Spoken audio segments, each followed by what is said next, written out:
আমি তো সবসময় সন্ত্রাসী সংগঠন বা নিষিদ্ধ সংগঠন হিসেবেই বলে থাকি। অন্য কেউ যদি অন্য কিছু বলে থাকে তাহলে তাকে প্রশ্ন করতে পারেন যে কেন বলছে। এটা দুঃখজনক যে জুলাই গণঅভ্যুত্থানের পরে আবার জুলাই মাসে এসে নৌকা প্রতীক থাকবে কি থাকবে না এটা নিয়ে আমাদেরকে কথা বলতে হচ্ছে। এটা তো দুঃখজনক।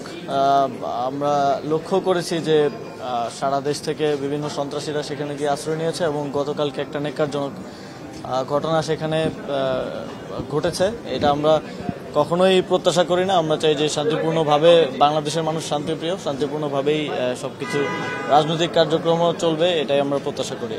আইনশৃঙ্খলা রক্ষাকারী বাহিনী তো আমার মতে আমি যতটুকু দেখেছি ভালো ভূমিকা পালন করেছে এবং তারা সফলভাবে সেখান থেকে প্রত্যেককে ইভাকুয়েট করতে পেরেছে এবং আশা করছি আমাদের স্বরাষ্ট্র মন্ত্রণালয়ের লিডারশিপে যারা এই ঘটনাগুলো ঘটিয়েছে, অস্ত্রশস্ত্র হামলা করেছে, তারা গ্রেফতার হবে। আমি তো সবসময় সন্ত্রাসী সংগঠন বা নিষিদ্ধ সংগঠন হিসেবেই বলে থাকি। অন্য কেউ যদি অন্য কিছু বলে থাকে তাহলে তাকে প্রশ্ন করতে পারেন যে কেন বলছে। এটা দুঃখজনক যে জুলাই গণঅভ্যুত্থানের পরে আবার জুলাই মাসে এসে নৌকা প্রতীক থাকবে কি থাকবে না, ইভেন আওয়ামী লীগের কার্যক্রম নিষিদ্ধ হওয়ার পরেও নৌকা প্রতীক থাকবে কি থাকবে না এটা নিয়ে আমাদেরকে কথা বলতে হচ্ছে।